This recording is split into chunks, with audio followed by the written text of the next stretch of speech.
Welcome back to the channel, History Lovers. Today, we're embarking on an epic journey into a topic that's incredibly close to my heart. The forgotten heroes of... These are the men and women who fought bravely, risked everything, and shaped history in ways most of us will never read about in textbooks. We're talking about local legends, ordinary people from small towns, rural villages, and tight-knit communities who stepped up during the darkest moments of conflict. From the muddy trenches of World War I to the deserts of modern wars, their stories are powerful, inspiring, and deserve to be told. So, grab a snack, get comfortable, and let's shine a long-overdue spotlight on these unsung heroes. If you love uncovering hidden history as much as I do, hit that like button and subscribe so you never miss a story. History loves its big names, generals, presidents, famous battles. But what about the seamstress who turned her needle into a weapon of resistance? The farmer who braved gunfire to save lives? The teacher who shielded her students from war's horrors? These are the people whose courage changed lives, yet their names are rarely mentioned. In this video, we'll dive deep into 7 incredible stories from different wars and regions. Heroes you've probably never heard of, but whose actions left an indelible mark. We'll break it down section by section, exploring their lives, their sacrifices, and the legacies they left behind. This is a long one, so stick with me as we honor these remarkable individuals. A huge shout out to our amazing community for suggesting this topic. Your comments and stories inspire me every day. If you've got a local hero in your own town, maybe a grandparent, a neighbor, or someone you've heard about, drop their story in the comments below. I'd love to hear it, and who knows, they might feature in a future video. Before we dive in, let me set the stage. These are stories of ordinary people doing extraordinary things under impossible odds. They didn't seek fame or glory, but their actions ripple through time. Let's get started with our first forgotten hero.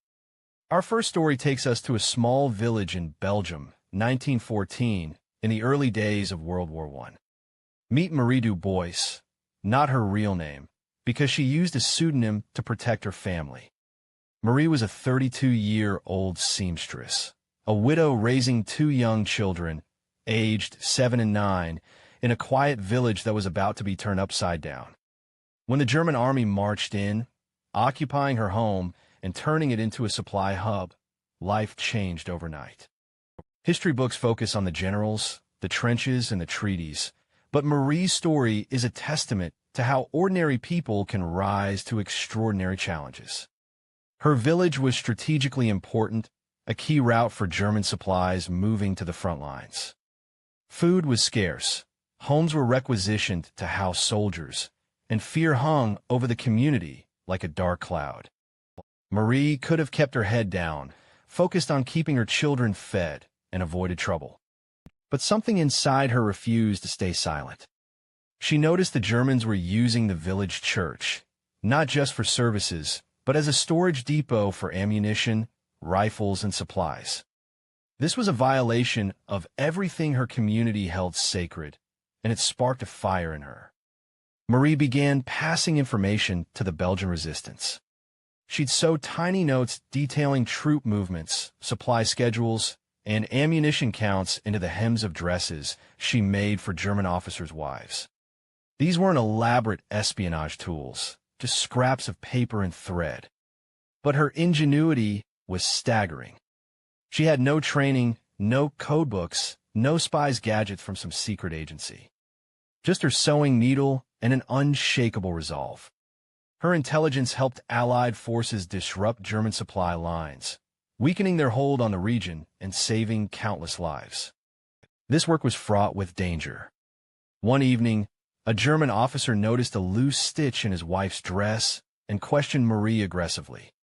Her heart must have been racing, but she played it off as a simple mistake, apologizing profusely while deflecting suspicion. She was always on edge, knowing a single slip could mean death, not just for her, but for her children. To protect her operation, she trained her kids to act as lookouts.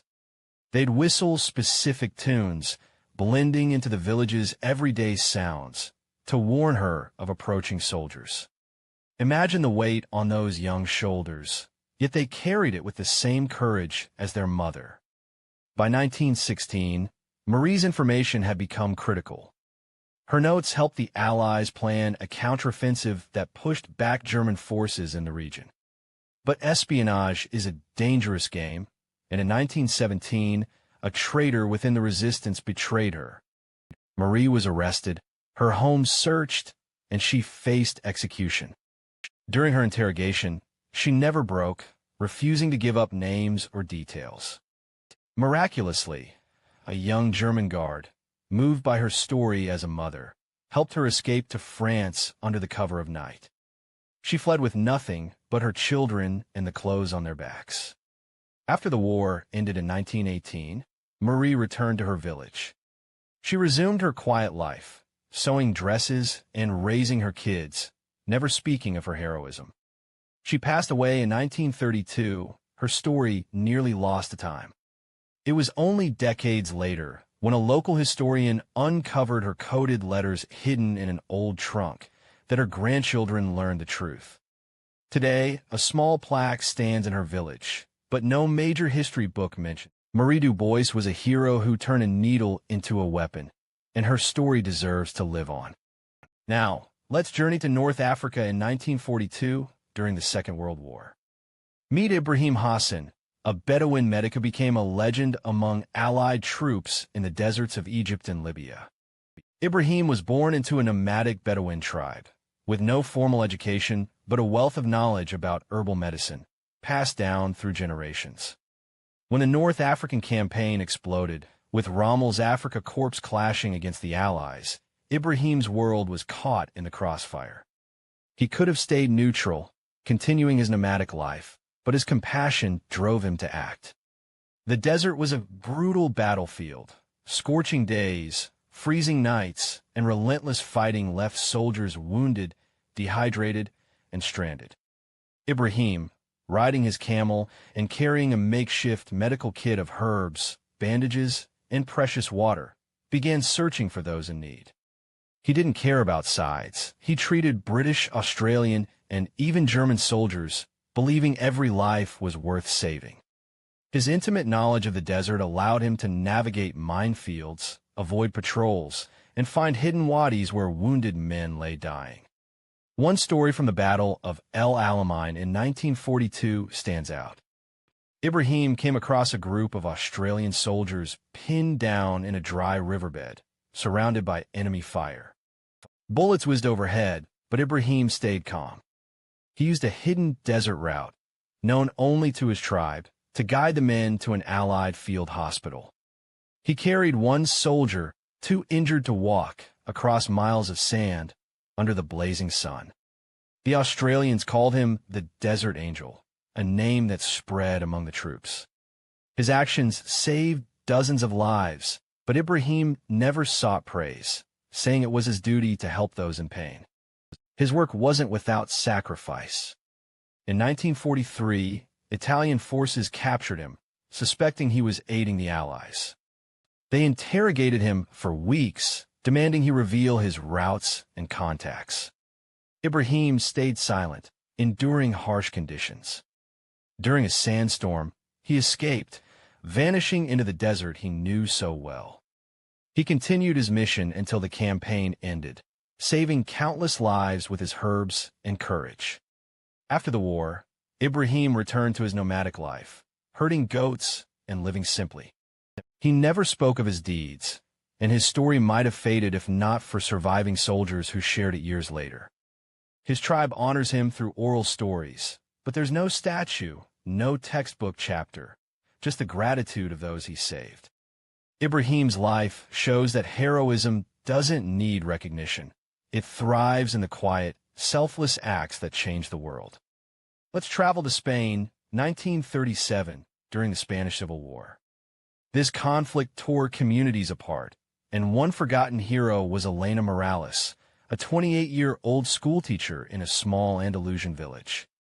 Elena loved poetry and taught children in a one-room schoolhouse, filling their minds with stories and dreams. When the war broke out between Republicans and nationalists, her village became a battleground. Most teachers fled, but Elena stayed, determined to protect her students and her community. Her school became a sanctuary. She hid children, orphaned or separated from their families, in the attic, feeding them with whatever food she could scrounge. She'd ration her own meals to keep them fed, telling them stories to ease their fears. But Elena's courage went beyond sheltering kids. She became a secret courier for the Republican resistance, smuggling messages, medical supplies, and even weapons past nationalist checkpoints. She'd hide documents in hollowed-out books, using her teacher status as a cover. Nationalist soldiers searched her school regularly, suspecting resistance activity, but Elena's calm demeanor and quick thinking kept them at bay. One night, Elena learned of a planned nationalist raid on a resistance hideout. She trekked through the mountains in the dark, dodging patrols and wild animals to warn the fighters. Her warning allowed dozens to escape, preserving a key resistance cell. During a bombing of her village, Elena organized her students to dig survivors from the rubble. She taught them songs to keep their spirits up, her voice steady even as bombs fell. Her presence was a beacon of hope in a community shattered by war. But heroism often comes at a price. In 1938, a traitor in the resistance exposed her. Elena was arrested, her school ransacked, and she was executed without a trial at just 29. Her students, heartbroken, kept her memory alive through stories passed down in the village. Decades later, a former student's memoir brought her heroism to light, but history books rarely mention her. Elena's story is a reminder that courage can come from the quietest places. A schoolteacher who became a warrior for her people, sacrificing everything for those she loved.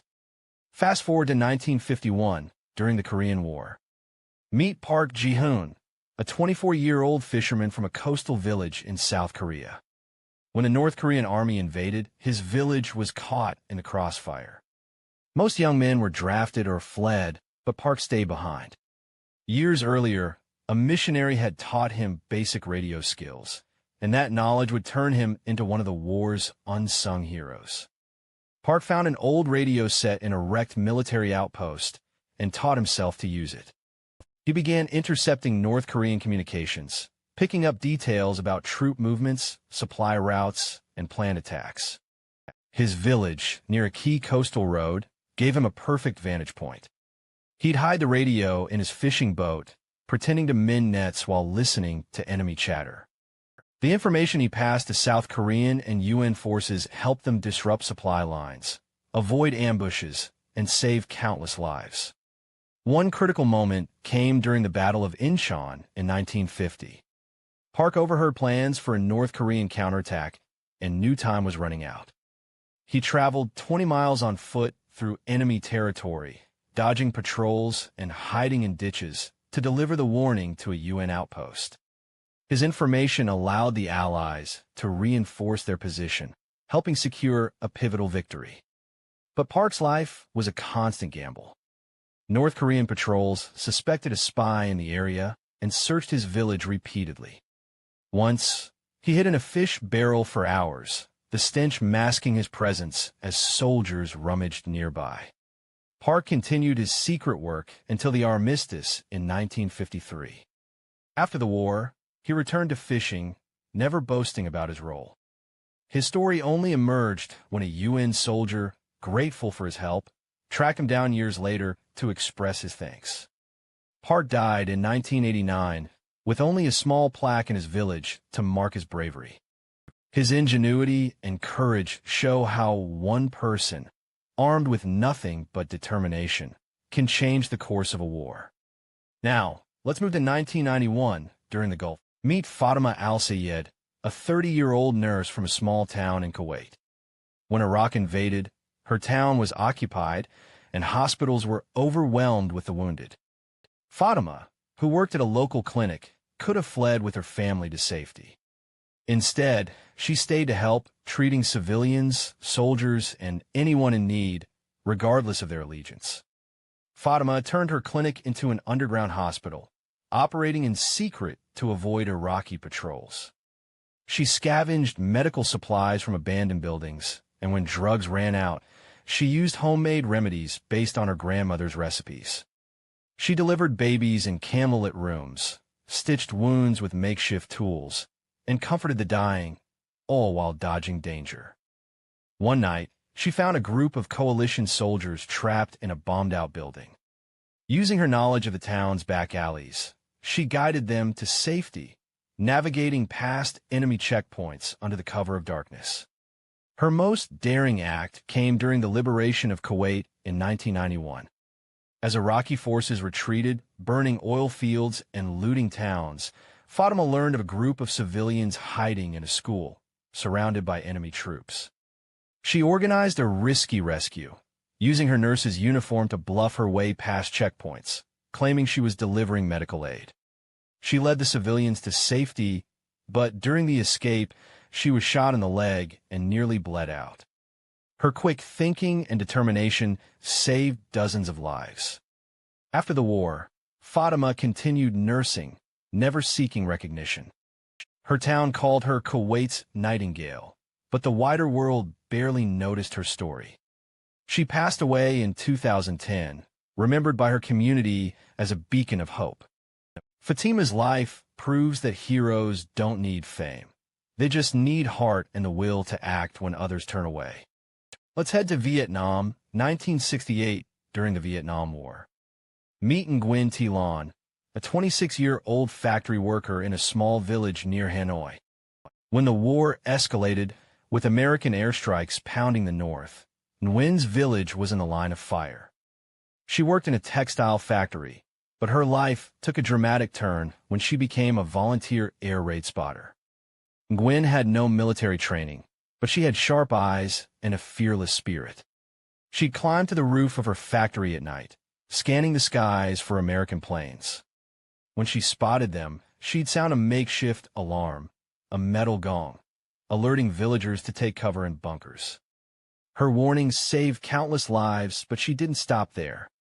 Nguyen began organizing evacuation routes, helping families escape to safer areas during heavy bombing campaigns.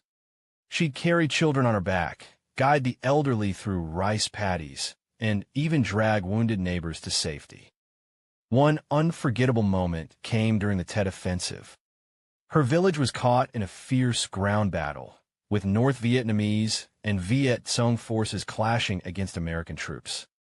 Nguyen risked her life to rescue a group of children trapped in a burning schoolhouse, running through gunfire to carry them to safety. Her factory was later bombed, but she continued her work, using the ruins as a base to distribute food and supplies.